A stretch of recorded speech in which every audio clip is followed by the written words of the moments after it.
taking your puppy home. It is one of the most exciting days of your journey with your puppy, is that day when you first get to take them into your home. But there's a lot to do surrounding that day.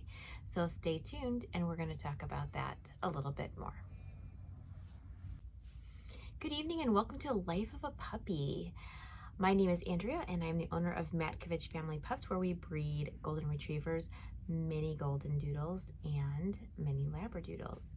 And right now we just had litters going home and we still have 3 puppies available who need homes to go home to. But because of that timing, we are thinking about what is it that we need to do and how do we prepare for our puppies to go home. So if you have not subscribed yet to our channel, please consider subscribing. And if you would like to be notified of when new content comes out, hit that notification button. Please comment below. We'd love to see the comments. It helps drive what we're going to talk about next. So taking your puppy home. Before you take your puppy home, you really need to do some preparation. A lot of times people are just so excited about taking their puppy home, they don't really think about what they need to do to prepare for that time other than purchase some items. So we know that we need a collar, we know that we need a leash, we know that we need a crate, we know that we need dog food and dishes and all that good stuff. That's all pretty obvious to most people that they're going to need those things for their dog. But the things that they really don't think about prior to taking their puppy home are, what are the rules and expectations that I'm going to have of my puppy? And more than that, of my full-size dog. So whatever size that your dog is going to grow into, what is it, how is it that you want them to act? Because you need to teach them those things from the very beginning. So if you do not want your dog on the couch, then you should not be allowing your puppy to be on the couch. Now that can be really hard because your puppy is so cute and you want to snuggle that puppy on your lap. Unfortunately, when they get older, it's hard to break that habit if they're going to be too big to be a lap dog, because they are used to being on your lap.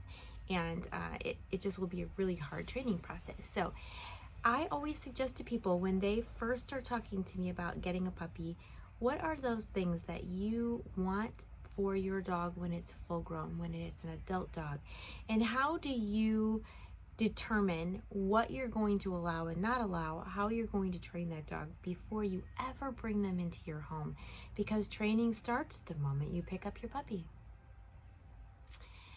So for me in my house, I do not allow dogs upstairs because that is a hair-free zone.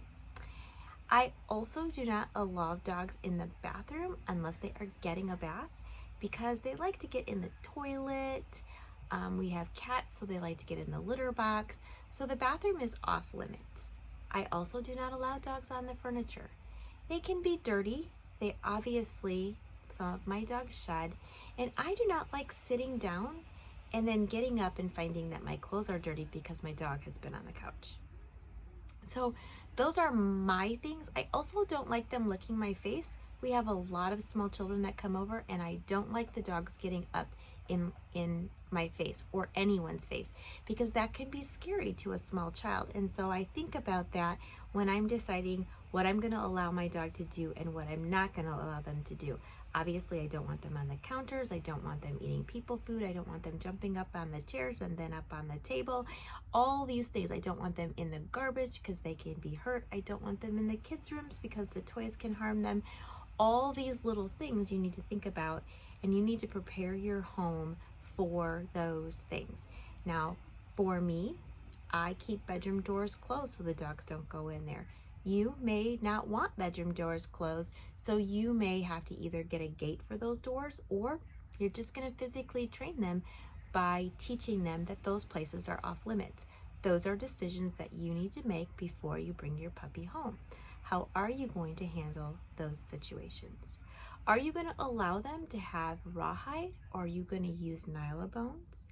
What kind of treats are you going to use? Are you going to use treats for training? Or are you going to use treats just to tell them they are awesome and you love them?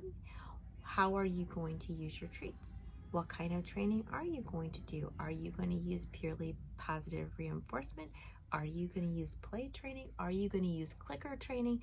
There are so many things that you have to consider when trying to set up for success, and not just for success, because you don't have to do all these things to have success, but to have quick success, to have consistent success, and to make things easier in the future for you and your dog.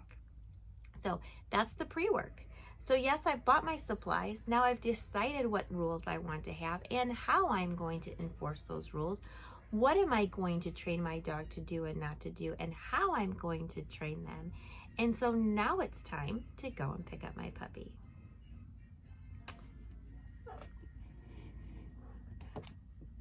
Okay, so when I go and pick up my puppy, I am going to try to take a towel or a blanket that has been used and not washed by me and or my family members. That is going to bring your scent, and when you bring it to pick up your puppy, you want to rub it on whatever dogs that puppy has been in close proximity to. So it will combine your scent with the scent of the other dogs that that puppy has been close to and living with. Now, it's not a do or die if you don't do this. It does make the transition easier, but it's not necessary. It's a nice too. You want to bring a collar. Again, is it necessary? I mean, you're going to be holding your dog. They don't wander off from you. They're 8 weeks old. If the dog you're going to get is 3 months old, you're going to want a collar and a leash because they're a little bit more adventurous. If you have to stop to take them out to go potty, they're probably going to wander far enough away from you that you can't reach them, and that would be risky. And at that point, if they're that age, you also would want to be sure that you have dog tags on their collar. So depending on their age is how necessary it is to have that collar, leash, and dog tags. If your puppy is only 8 weeks, you don't need a leash. You're not going to use it. A collar is nice, but not necessary. And tags, again, are nice. It's always a good idea whenever your dog is outside of your home to have tags on, just in case. So we have our towel and our blanket, we have our collar, leash, tags, and then the last thing that you want to bring with you is a way to transport them home. So if you have a secondary person, that's awesome, because then someone can hold them on their way home. It makes them feel comfortable. It helps them in the car. And with that transition, it's a great time for them to be smelling you and bonding with you and all those good things. But if you do not have someone to be with you on your way home, and your way home is, you know, touch and go, stop and go, traffic might take a little while, you want to be sure that you have a carrier or something that will keep them safe and secure on the journey home and not distract you while you are driving. All right, so not only do you have things that you need to bring to take your puppy home, but the breeder has things to send home with you. So don't forget to take your paperwork home. You should have a agreement, a sales agreement. You should have a puppy data sheet, which would have all of the information regarding what has been done with your puppy. For example, if he's microchipped, it should be on that paperwork. When they were vaccinated, when they were dewormed, anything else that transpired, when they went to the veterinarian, their birth date, their gender, their breed, their parents' names. That should all be on the puppy data sheet. And in addition to that, there should be a health exam from a licensed veterinarian, what they generally will call a litter health certificate.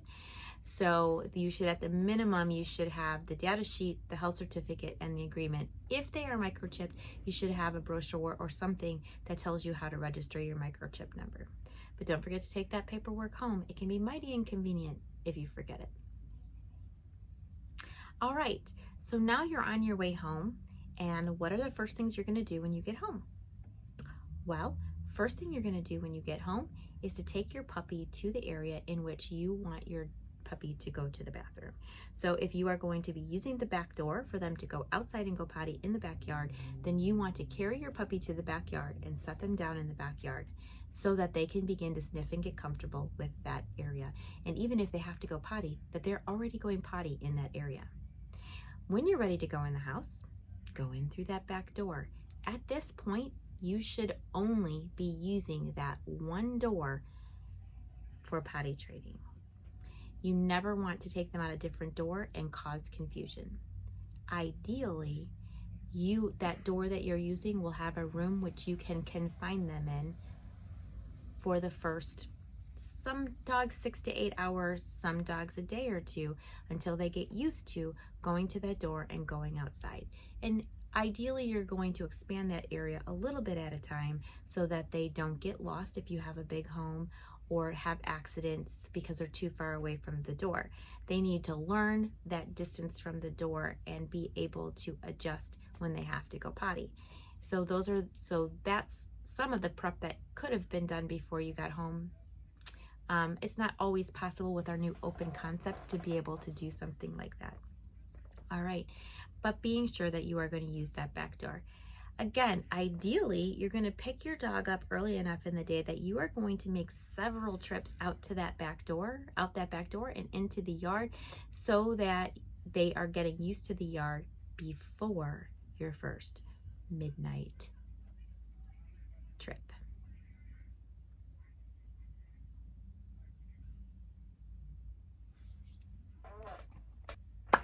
All right, it's bedtime on your first night, and now what? Take your puppy outside. Make sure that he goes potty and poop. Remember not to play with him. This isn't playtime. You are going to reward him a little bit for going potty and going poop. A little, not quite as much as during the day and not quite as little as in the middle of the night. But you're going to get out there and you want them to do their business. So until they pee, until they poop, and it can take a while, you want to stick out there because you want to be sure that they're ready to be in for the night. Once you're ready to come in, you put him in his crate that is the right size for him. Cover it over with a sheet or something to help signal that this is bedtime, which would be different than any other time that he went in his crate, and let him be. Now, how do you know when you need to go back to him or her? If your dog has gone pee and poop outside before he went in his crate, then you have an idea how long it's going to be before, if he's still awake or if he wakes back up, he's going to have to go to the bathroom. So if you're going 2 or 2.5 hours in between going out during the day, then you know that if they're crying after 20 minutes, they don't have to go potty. So using your best judgment on whether they should be going outside or not, you have to decide whether that is the need. Regardless of whether it is a need or it isn't, if you take your dog out of your crate, you want to be no nonsense. You pick your dog up, you take him outside and put him down. If he's playing at your feet, calmly walk around, get that dog moving until he goes potty. Once he goes potty, tell him good job in a very straight and monotone voice. Pick him up gently, put him back in his crate, and cover him back over and be done. If you make this a party, he's going to want to keep coming. So be as no nonsense as possible. For my puppies who go home, often it takes them a night or two to be back to sleeping all night. I have 10-week-old puppies now, golden retrievers, and they go to bed between 9 and 9:30, and they do not get up until 6:30. We have a very nice schedule going on now. When they go home to their new homes, hopefully that will be soon, it will still take them a couple of nights to readjust because it's new smells, new sights, and new sounds. So be patient with your puppy and give him a few days to adjust, and don't expect more from him than he was doing at his breeder. But you want to continue to increase the amount of time that they're sleeping if they're only sleeping for a couple of hours. So do not play in the middle of the night. You want to be sure that they're sleeping. And if you have someone who gets up at 3 a.m. to go to work, if there's someone else home to take them out later, it's not a good idea for them to take them out at 3 a.m. because on the weekends when you don't want to get up at 3 a.m., they are still going to have to get up at 3 a.m. So teach them to sleep through. I have a son who gets up and goes to work. He leaves at 4:30 in the morning. After about a week, my puppies learned that just because he's up doesn't mean I'm getting to go out or getting breakfast. And it can be a little daunting to listen to them cry or whatnot, but they will get used to the idea that that person is not taking them out at 4:30 in the morning or 3 o'clock in the morning or whatever time it is. So you need to teach them these things, and the way that you teach them is by not responding to the things that you don't want to encourage. So that's all I have for you on that first night, taking your puppy home and getting through that first night. That next day will be super exciting, and that's a whole new picture in itself, because we often have some grandiose plans about what we're going to do with our puppy that first day that they get home, and they have plans of their own. So we will talk about that on another episode. Thank you for joining us. I know it's been a while since I've posted anything, but we are starting to get back to normal around here. Again, if you know anybody who's looking for a golden retriever, I've got 3 male golden retrievers, cute as a button, and working real well at getting some crate training, and going to get started on some house training soon. So looking forward to finding them a new home. We're so grateful that you are here. Please comment below. Don't forget to subscribe and hit the notification button, and we will see you soon.